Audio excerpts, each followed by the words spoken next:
नमस्कार. 8:30च्या बातमीपत्रात मी माधुरी पांगे आपलं स्वागत करते. सुरुवातीला एक नजर ठळक बातम्यांवर. विनोद तावडे यांच्या राजीनाम्याच्या मागणीवरून विधिमंडळाच्या दोन्ही सदनात गदारोळ. त्यांनी आचारसंहितेचा भंग केला नसल्याचं मुख्यमंत्र्यांचं स्पष्टीकरण. इशरत जहा प्रकरणी प्रतिज्ञापत्रातला बदल आणि दस्तावेज गहाळ प्रकरणी केंद्र सरकारकडून अंतर्गत चौकशी सुरू. लाखो घर खरेदीदारांना दिलासा देणारं स्थावर मालमत्ता विधेयक राज्यसभेत मंजूर. आणि अनेक बँकांचं 9,000 कोटी रुपयांचं कर्ज थकवणारे विजय मल्ल्या यांच्या मुद्द्यावरून संसदेत आरोप प्रत्यारोपांच्या फैरी. आणि आता सविस्तर वृत्त. राज्यात दुष्काळाची स्थिती गंभीर असताना सरकार केवळ नवनवीन घोषणांचा पाऊस पाडत आहे, प्रत्यक्षात अंमलबजावणी नाही अशी स्थिती असल्याची टीका विरोधी पक्षनेते राधाकृष्ण विखे पाटील यांनी विधानसभेत केली. विरोधी पक्षांनी उपस्थित केलेल्या चर्चेची सुरुवात करताना ते बोलत होते.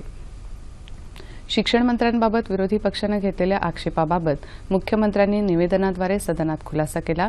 विनोद तावडे हे संबंधित कंपनीत अकार्यकारी संचालक असून त्यांच्याकडे या कंपनीचं कोणतंही भाग भांडवल नाही, त्यामुळे त्यांनी कोणत्याही आचारसंहितेचा भंग केला नसल्यानं त्यांचा राजीनामा घेण्याचा प्रश्नच उद्भवत नसल्याचं मुख्यमंत्र्यांनी स्पष्ट केलं. तत्पूर्वी राज्याचे शिक्षण मंत्री नियमबाह्यपणे मंत्रिपदावर राहिले असून त्यांनी राजीनामा द्यावा अशी मागणी करत विधानसभेत विरोधकांनी सरकारविरोधी घोषणा देत वारंवार हौद्यात धाव घेतली. यामुळे सभागृहाचं कामकाज 3 वेळा स्थगित झालं. काँग्रेस नेते पृथ्वीराज चव्हाण यांनी शिक्षण मंत्र्यांच्या राजीनाम्याची मागणी केली. विरोधी पक्षाच्या वतीनं काँग्रेस आणि राष्ट्रवादीच्या सदस्यांनी मंत्रिमंडळाच्या एका सदस्याने मंत्र्यांच्या करता असलेल्या आचारसंहितेचा भंग केल्याबद्दल आम्ही प्रश्न उपस्थित केला आणि मुख्यमंत्र्यांना फक्त एवढंच विचारलेलं आहे की त्यांचे सहकारी श्री विनोद तावडे एक मंत्रिमंडळातील एक ज्येष्ठ सहकारी आहेत, त्यांनी 1964 पासून चालत आलेल्या केंद्रीय मंत्रिमंडळानं प्रस्थापित केलेल्या केंद्राच्या आणि राज्यांच्या मंत्र्याकरता असलेल्या आचारसंहितेचा भंग केलेला आहे का, आणि जर केला असेल तर त्यांनी त्वरित राजीनामा दिला पाहिजे. त्यापूर्वी धनगर समाजाला आरक्षण देण्याची सरकारची भूमिका असून यात त्रुटी राहू नये या दृष्टीने प्रयत्न करण्यात येत असल्याचं आदिवासी विकास मंत्री विष्णू सावरा यांनी काल विधान परिषदेत स्पष्ट केलं. विरोधी पक्षनेते धनंजय मुंडे यांनी यासंदर्भात तारांकित प्रश्न उपस्थित केला होता.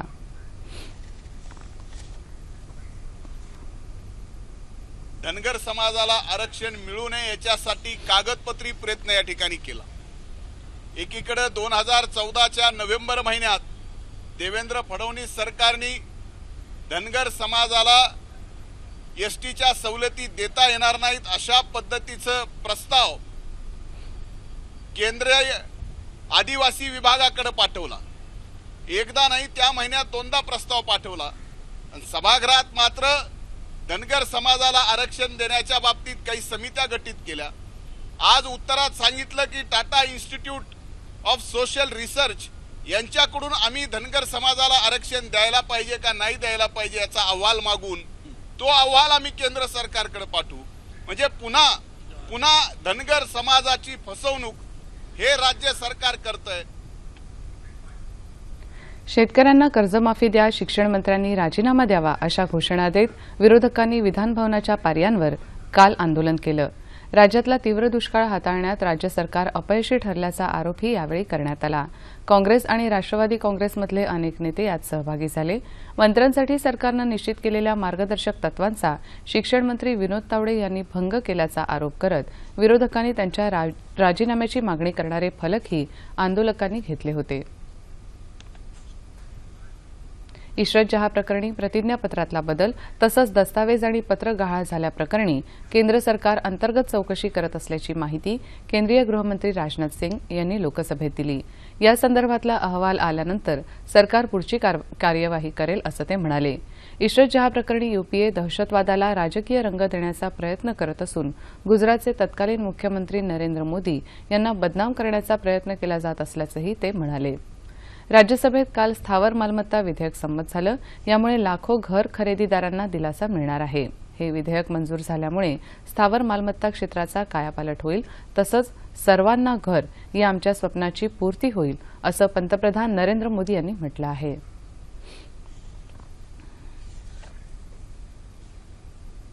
स्टेट बँकेसह अनेक बँकांचं सुमारे 9,000 कोटी रुपयांहून अधिक कर्ज थकवणारे विजय मल्ल्या यांच्या मालकीच्या कंपन्यांना दिलेल्या कर्जाची रक्कम वसूल करण्यासाठी बँका आवश्यक ती सर्व पावलं उचलतील, असं केंद्रीय वित्तमंत्री अरुण जेटली यांनी स्पष्ट केलं. विजय मल्ल्या देश सोडून लंडनला निघून गेल्याचा मुद्दा काल संसदेच्या दोन्ही सदनात गाजला. मल्ल्या यांना देश सोडून जाऊ देण्यामागे गुन्हेगारी कट असल्याचा आरोप काँग्रेसनं केला, तर यूपीए सरकारच्या काळातच मल्ल्या यांना कर्ज दिल्याचा पलटवार सरकारनं केला. दुष्काळामुळे पाण्यासाठी वणवण फिरणाऱ्या परभणीकरांसाठी जायकवाडी धरणात सोडण्यात आलेलं पाणी काल परभणीत पोहोचलं. गेल्या अनेक दिवसांपासून या पाण्यासाठी परभणीकरांचा संघर्ष सुरू होता.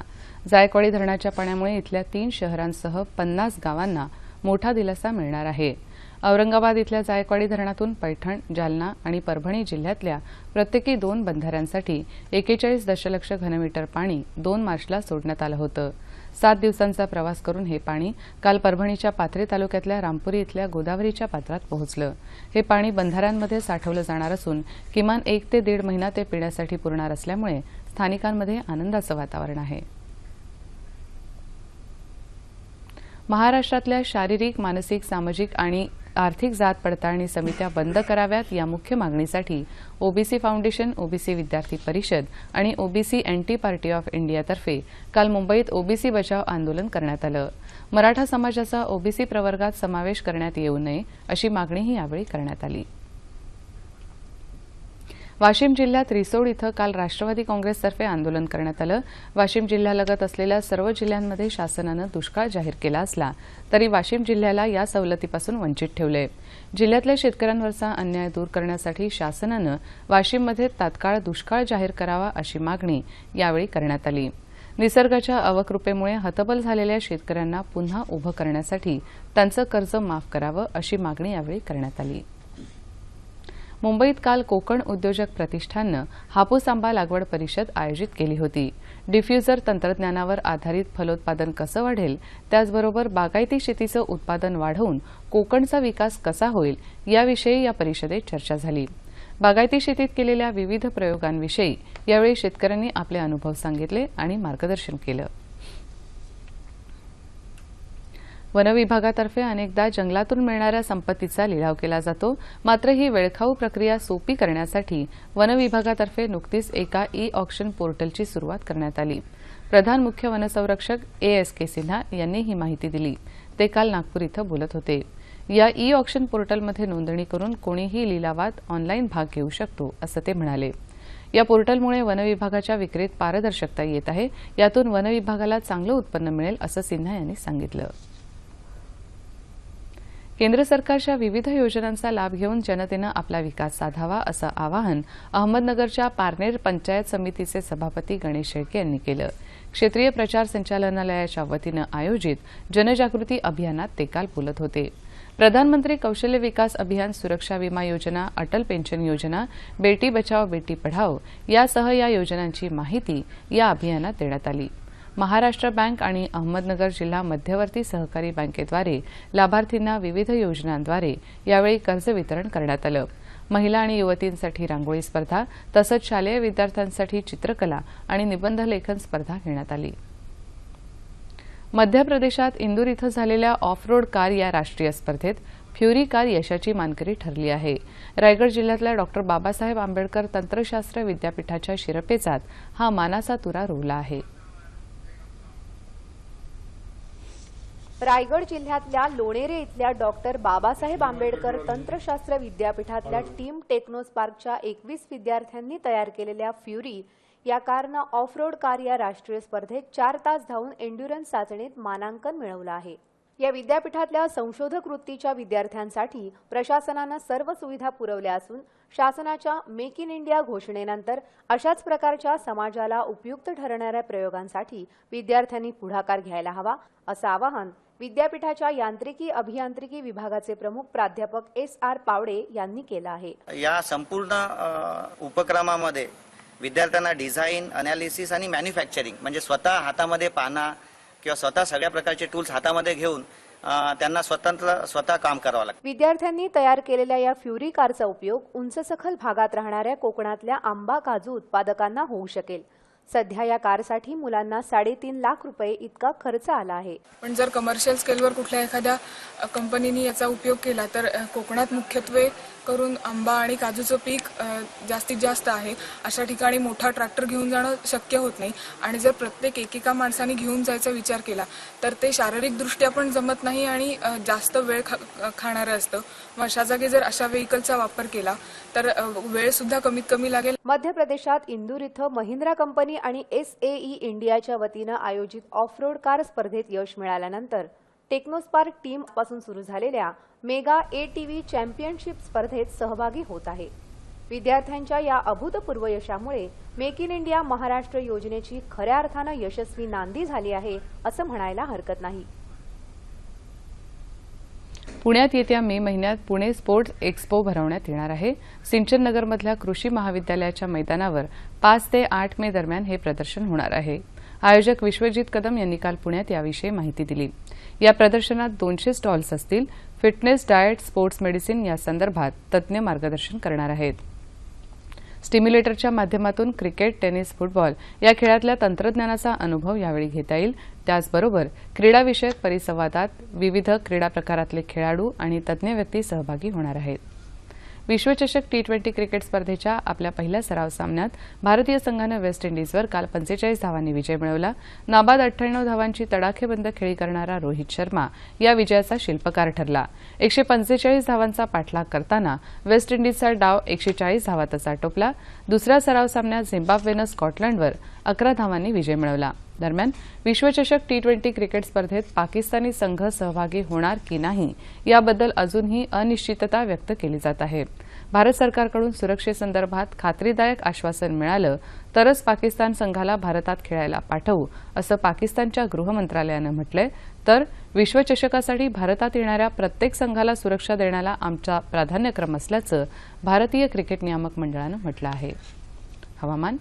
येत्या 24 तासात कोकण, मध्य महाराष्ट्र आणि मराठवाड्याच्या काही भागात मेघगर्जनेसह पाऊस पडेल तर याच काळात उर्वरित राज्यातलं हवामान कोरडं राहील असा अंदाज हवामान विभागानं वर्तवला आहे. ठळक बातम्या पुन्हा एकदा. विनोद तावडे यांच्या राजीनाम्याच्या मागणीवरून विधिमंडळाच्या दोन्ही सदनात गदारोळ. त्यांनी आचारसंहितेचा भंग केला नसल्याचं मुख्यमंत्र्यांचं स्पष्टीकरण. इशरत जहा प्रकरणी प्रतिज्ञापत्रातला बदल आणि दस्तावेज गहाळ प्रकरणी केंद्र सरकारकडून अंतर्गत चौकशी सुरू.